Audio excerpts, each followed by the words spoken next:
नमस्कार मित्रांनो, मी तुमचा मित्र प्राध्यापक महेश लाहोटी आज परत एकदा तुमच्या एका खूप मोठ्या प्रॉब्लेमचं सोल्युशन घेऊन आलो आहे. आजचा माझा टॉपिक आहे की 10वीचा सेमी आणि मराठीचा इंग्लिशचा विषय कसा हाताळायचा, जास्तीत जास्त मार्क घ्यायचे कसे, हा सगळ्यात महत्वाचा विषय असणार आहे. मला सांगा, 10वीचा पेपर देणं सोपं नाही आहे, पण अवघडही नाहीये. मग आज इंग्लिशचा पेपर जर सॉल्व्ह करायचा असेल आणि जास्तीत जास्त मार्क घ्यायचे असेल, त्यासाठी लागणार आहे प्लॅनिंग. आणि ती प्लॅनिंग मी आज या इथून पुढच्या एका सेकंदापासून तर शेवटच्या सेकंदापर्यंत तुम्हाला देणार आहे.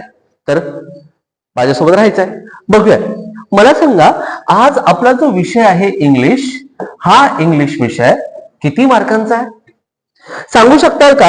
की आपला जो टॉपिक आहे, आपला जो विषय आहे इंग्लिशचा पेपर, हा किती मार्क? तुम्ही म्हणताल सर 80 मार्कांचा पेपर असतो.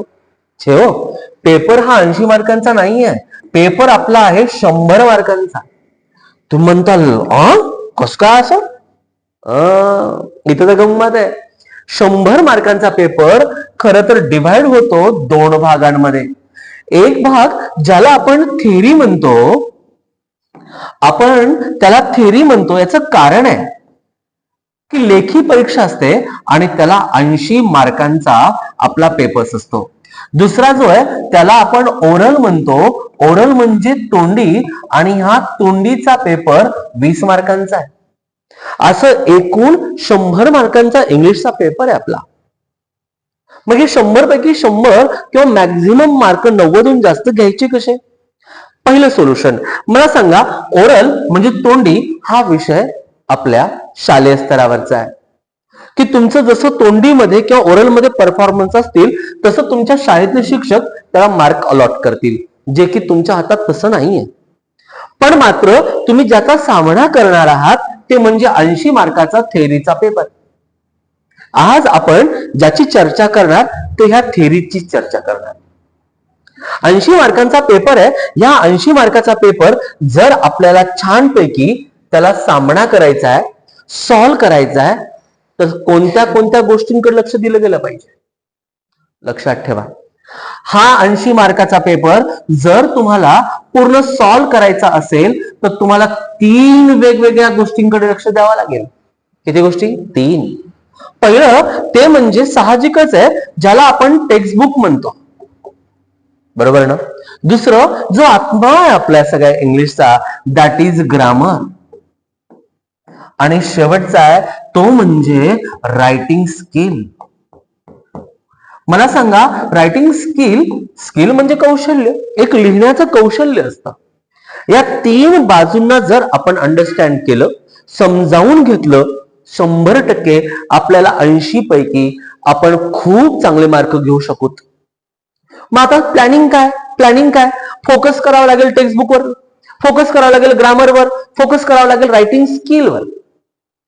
मग तुम्ही म्हणता सर आम्ही टेक्स्टबुक तर आम्ही करतोच की, पण आम्ही कसं करावं? Yes, this is right question. आता मला सांगा, जेव्हा आपण टेक्स्टबुक हा विषय पाहतो, टेक्स्टबुक परत एकदा डिव्हाइड करूयात आपण 2 भागांमध्ये. पहिला भाग तो म्हणजे लेसन, आणि दुसरा भाग तो म्हणजे पोम. याला पोम म्हणायचं, पोयम हे प्रोनाउन्सिएशन नाही याचं. पण जर तुम्हाला आणि मला कम्फर्ट वाटत असेल तर आपण पोयम असं म्हणत जाऊयात, पण याचं खरं प्रोनाउन्सिएशन पोमच आहे. लेसन आणि पोयम हे 2 भागांमध्ये डिवाइड झालं.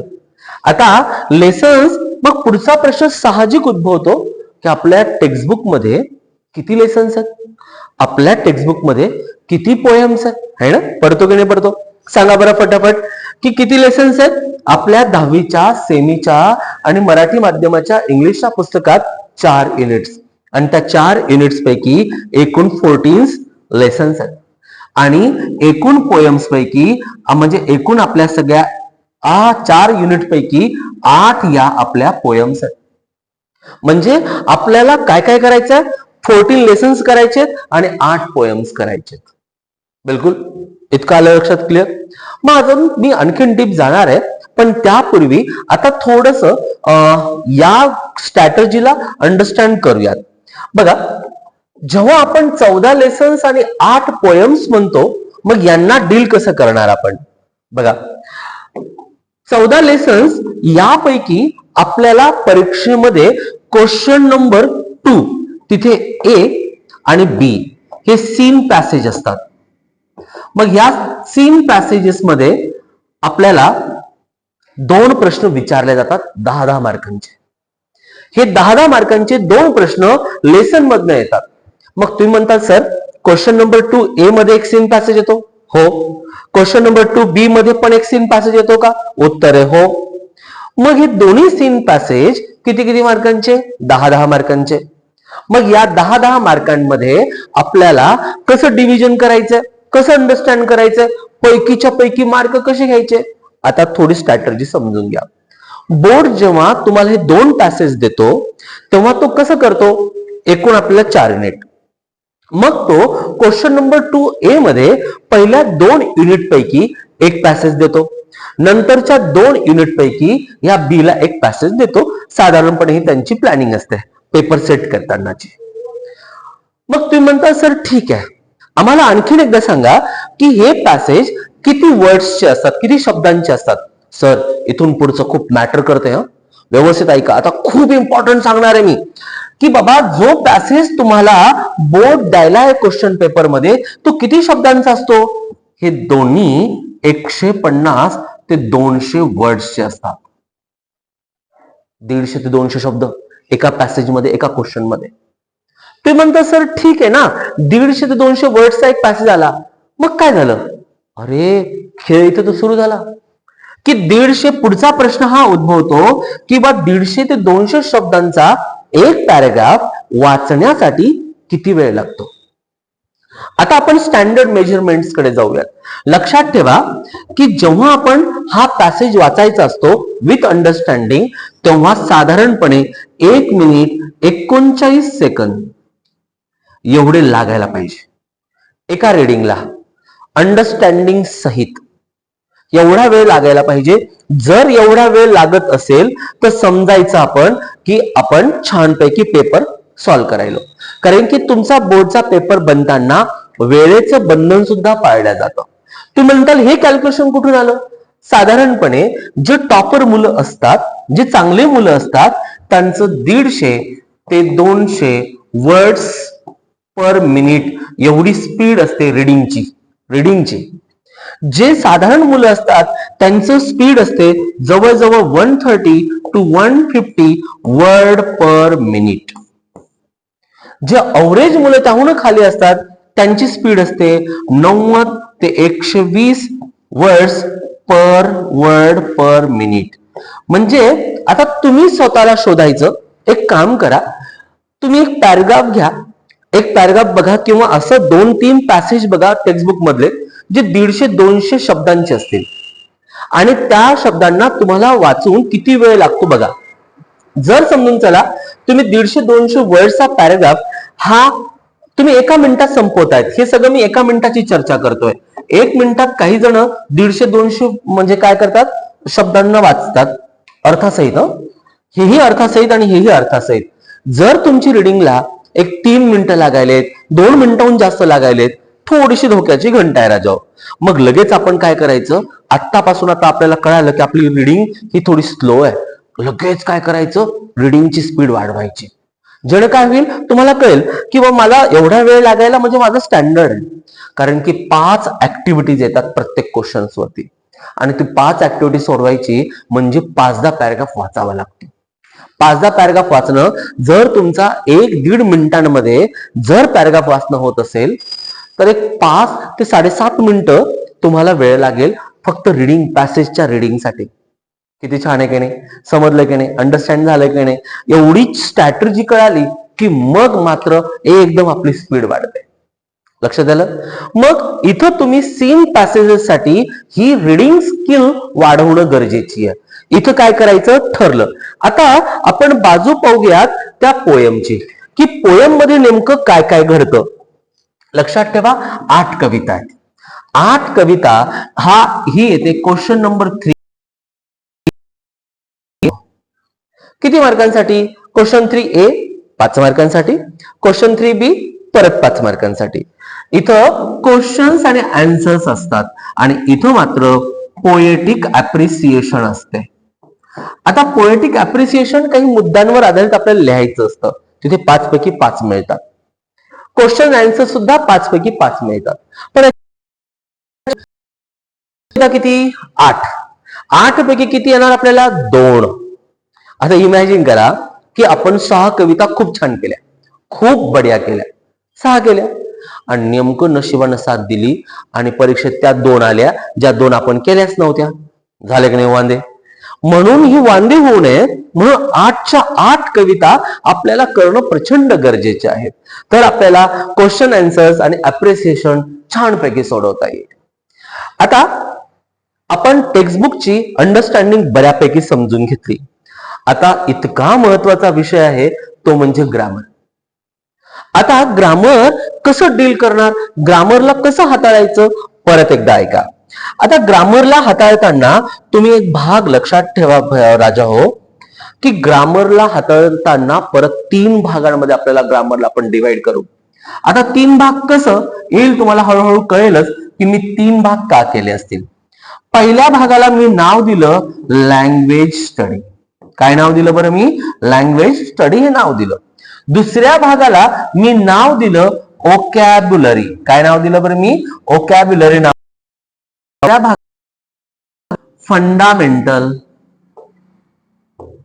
फंडामेंटल इंग्लिश ग्रामर, म्हणजेच फंडामेंटल इंग्लिश ग्रामर. आपण हा ग्रामर इथे घ्यायलो. आता काय कारण असेल असं नाव देण्याचं किंवा सगळ्या गोष्टी करण्याचं मी समजून सांगेल तुम्हाला. Language study compulsory question number 1 मध्ये, क्वेश्चन नंबर 1 मध्ये 10 मार्कांना येते म्हणजे येते. बरं गंमत आहे का? 10 पैकी 10च पडतात, कमी पडतच नाही. फक्त फोकस देऊन समजून घेणं अपेक्षित आहे. ओकॅब्युलरी हा मात्र आव्हानात्मक विषय आहे. तुम्हाला 3 पॅसेज येतात परीक्षेत. 2 सीन पॅसेज असतात आणि 1 अनसीन असतो. आणि ह्या 3 पॅसेज मध्ये ओकॅब्युलरीचा प्रश्न असतो, शब्दाचा प्रश्न असतो. शब्दाच्या संबंधित हा वर्ड्स कसे येतात, जसं तुम्हाला म्हणतात सिनोनाइम लिहा, सिनोनाइम म्हणजे समानार्थी. तुम्हाला म्हणतात अँटोनाइम्स लिहा म्हणजे विरुद्धार्थी. कधी म्हणतात त्या दिलेल्या पॅसेज मधले 4 ऍडजेक्टिव्ह शोधून काढा, कधी म्हणतात दिलेल्या पॅसेज मधले 4 ऍडवर्ब शोधून काढा. मग हे सगळं शब्दांचा खेळ आहे आणि हा शब्दांचा खेळ मी ग्रामर मध्ये ऍड केला. बरं 1 नाही 2 नाही, किती मार्कांचा खेळ माहितीये? हा तब्बल 6 मार्कांचा खेळ. Language study 10 mark, vocabulary 6 mark. जर ओकॅब्युलरी परफेक्ट असेल, टेक्स्टबुक छान तुम्ही ऐकत असताल, वाचत असताल, समजून घेत असताल, तर 6 पैकी 6 पडायला काहीच हरकत नाही. आता फंडामेंटल ग्रामर म्हणजे काय? मूळ इंग्लिश व्याकरण. आता मूळ इंग्लिश व्याकरणामध्ये जवळजवळ तसं पाहिलं गेलं तर 40 टॉपिक्स आहेत. पण सध्या तुम्हाला एक 15 ते 18 टॉपिक्स आहेत. बरं तुम्ही म्हणता सर तुम्ही कसं काय सांगितलं हे? तुमच्याच इंग्लिशच्या पुस्तकामध्ये अगदी सुरुवातीच्या पानांमध्ये लँग्वेज स्टडी दिली आणि त्यात सगळे ग्रामरचे कॉन्टेंट्स दिलेले आहेत. आणि सगळे ग्रामरचे कॉन्टेंट्स तुम्हाला समजून घेण्यासाठी, जसं टेन्स आहे, चेन द वाईज आहे, डिग्री आहे, डायरेक्ट इनडायरेक्ट स्पीच आहे, not only but also, as soon as, हे सगळे क्वेश्चन टॅग फंडामेंटल ग्रामर आहे. आणि हे किती मार्कांचं येतं तुम्ही चकित होताल. बऱ्याच जणांना जेव्हा विद्यार्थ्यांशी मी बोलतो ना, तर विद्यार्थी म्हणतात सर खूप सारं मार्कांचं ग्रामर असतं. फंडामेंटल ग्रामरचं बजेट आहे एकूण 7 मार्कांचं. हो राजा हो, 7च मार्क. 6 मार्क पॅसेज मध्ये येतात आणि जो 1 मार्क मी एक्स्ट्राचा पकडलाय तो म्हणजे कवितेमध्ये 1 मार्कांचा येत असतो. फिगर ऑफ स्पीच सांगा, कधी म्हणतात रायमिंग वर्ड्स द्या, राईम स्कीम असते. मॅक्झिमम रायमिंग वर्ड्स तुम्हाला क्वेश्चन येतो आणि तो 1 मार्क मी इथं फंडामेंटल ग्रामर मध्ये पकडलाय. चला बऱ्यापैकी क्लिअर झालं आणि तुम्हाला कळालं की आता जर एकूण टोटल जर केली आपण यांची तर किती मार्कांनी टोटल होते बघा बरं. 10 आणि 6 16, 16 आणि 7 23. म्हणजे तुमचं पूर्ण ग्रामर सेक्शन, हे जे ग्रामर सेक्शन आहे हे 23 मार्कांचं आहे. मग टेक्स्टबुकला मार्क आता नाही दिलेत, मी आता तो रायटिंग स्किल समजून सांगितल्यावर मी तुम्हाला देईल. मग ग्रामर सेक्शन किती मार्काचं झालं? 23 मार्कांचं, 23 मार्कांचं झालं. चला आता शेवटच्या टप्प्याकडे आपण जाऊयात, दॅट इज रायटिंग स्किल. अरे राधे राजा, खजाना रायटिंग स्किल. रायटिंग स्किल आलं ना तुम्हाला तर समजून चला तुम्ही खजान्यातलं भर भर भर तुम्ही सामान काढायला. जणू का आपण भाजीपाल्यानंतर खण खण काढतो ना, तसंच खजिना आहे.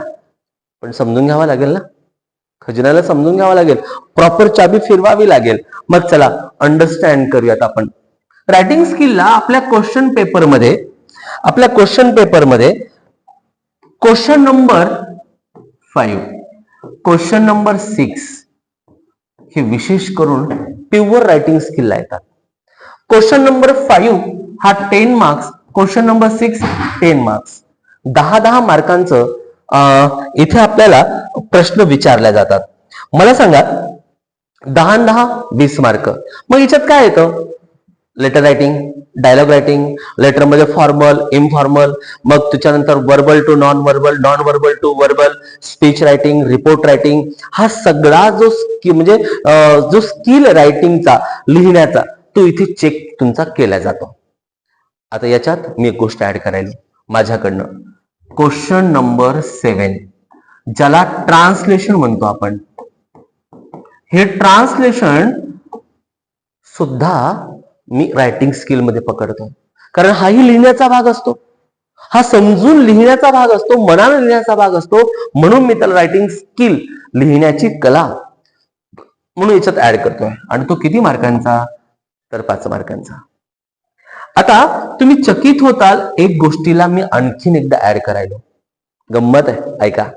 ते म्हणजे पर्सनल रिस्पॉन्स. आता पर्सनल रिस्पॉन्स म्हणजे वैयक्तिक प्रतिसादाचा प्रश्न. वैयक्तिक प्रतिसादाचा प्रश्न म्हणजे काय? तर तुम्हाला एक प्रश्न विचारला जाईल की समजून चला, एक उदाहरण, की तुम्ही रस्त्यानं चालत असताना तुम्हाला एक जखमी पक्षी पाहायला मिळाला. काय करताल तुम्ही? मग आता याचं उत्तर तुम्हाला मनाने लिहायचंय की मी असं असं करेल, मी पक्षाला उचलेल, घरी घेऊन जाईल, त्याला मी औषध पाणी देईल आणि शेवटी त्याला खायला प्यायला देईल आणि मी त्याला जंगलात सोडून देईल. हे तुम्हाला मनानं लिहायचंय. मग लिहायचं म्हणजे रायटिंग असते आणि ती लिहिण्याची एक कला आहे, म्हणून स्किल असते. म्हणून मी त्या पर्सनल रिस्पॉन्सला रायटिंग स्किल मध्ये घेतलं. हे कुठे विचारतात? हे विचारतात 2 सीन पॅसेज मध्ये आणि एका अनसीन पॅसेज मध्ये. ऍक्टिव्हिटी A5 जी 5वी ऍक्टिव्हिटी असते, तिथं पर्सनल रिस्पॉन्स विचारतातच. आणि एक पर्सनल रिस्पॉन्स 2 मार्कांचा, 3 विचारतात, म्हणजे एकूण 6 मार्कांचं हा काय बरं पर्सनल रिस्पॉन्स हा टॉपिक आहे. त्याला मी रायटिंग मध्ये घेतलंय. आता मला सांगा, काउंट करा आणि किती मार्क झाले सांगा मला याचे. 10 आणि 10 20, 5 25 आणि 6 31. म्हणजे हा रायटिंग स्किलचा सेक्शन 31 मार्कांचा झाला. आतापर्यंत काय काय झालं सांगा? ग्रामर किती मार्कांचं झालं? 23. आपण बघूयात आता एक एक सेक्शन बघूयात. ग्रामर हा आपला 23 मार्क्सचा झाला. रायटिंग स्किल हा आपला 30 किती झाले ते आपले 31 मार्क्सचा झाला. बेरीज करा, 3 आणि 1 4, 2 आणि 3 5. आता याच्यामध्येच हा जो तुम्हाला रायटिंग स्किल दिसतंय ना, या रायटिंग स्किल मध्येच आणखीन एक गोष्ट ऍड करतो, जी की कलाच आहे. ती म्हणजे काय? क्वेश्चन नंबर 4 ला बी येतो आणि त्याचं नाव आहे समरी रायटिंग. समरी म्हणजे ज्याला मराठीत आपण सारांश म्हणतो. हा सारांश लेखन असतो, समरी रायटिंगचा भाग असतो. जर हे 5 आपण या 31 मध्ये ऍड केले तर 31 वरून 36 होतात, 36 होतात. आपण याला 36 पर्यंत घेऊन जाऊयात. आणि आता मला तुम्ही सांगा की खरी टोटल किती व्हायली? 6 आणि 3 9, 3 आणि 2 5, म्हणजे 59 टोटल व्हायली आपली. याचा अर्थ असा की याचा काय अर्थ आहे की 21 मार्कांचं राहिलेलं जो काही भाग आहे तो कोणाचा असेल? करेक्ट आहे, तो कोणाचा? Text book. म्हणजे टेक्स्ट बुक वर एकूण 21 मार्कांचं विचारल्या जाईल आणि 59 मार्क्स हे टेक्स्ट बुक शिवाय विचारल्या जाईल. आता सगळं पिक्चर तुमच्या समोर क्लिअर झालं की ग्रामर 23 मार्कांचं असणार, रायटिंग स्किल 36 मार्कांची असणार आणि टेक्स्ट बुक ही 21 मार्कांची असणार. प्रत्येकाला आपापलं वेटेज दिलेलं आहे आणि त्यासाठी तुम्हाला त्या पद्धतीनं प्लॅनिंग करावे लागेल. ग्रामरसाठी सेपरेट रजिस्टर, रायटिंग स्किलसाठी सेपरेट रजिस्टर, छानपैकी टेक्स्ट बुक वाचायचं, ओळ वाचायची, वर्ड टू वर्ड अंडरस्टँड करायचं. तेव्हा तर ओकॅब्युलरीचा प्रश्न आपल्याला सॉल्व्ह करता येईल, सगळ्या गोष्टी सॉल्व्ह करता येईल. बरोबर ना? इतकं मायन्युटली आपण जर प्लॅनिंग केलं, आपण अंडरस्टँड केलं, तर आपल्याला 10वीचा पेपर अवघड जाणारच नाही. तर परत एकदा आपण वेळ दिला आणि आपण समजून घेतलं, याबद्दल आपलं सर्वांचं मनस्वी धन्यवाद. जर हा व्हिडिओ आणि हे अनालिसिस जर तुम्हाला आवडलं असेल तर नक्कीच आपल्या मित्रांना द्या, मैत्रिणींना द्या, आजूबाजूला द्या, बाजूवाल्याला द्या आणि होऊन जाऊ द्या सर्वांचं भलं. आणि आवडला तर तुम्ही सुद्धा लाईक करताल. थँक्यू. Bye bye.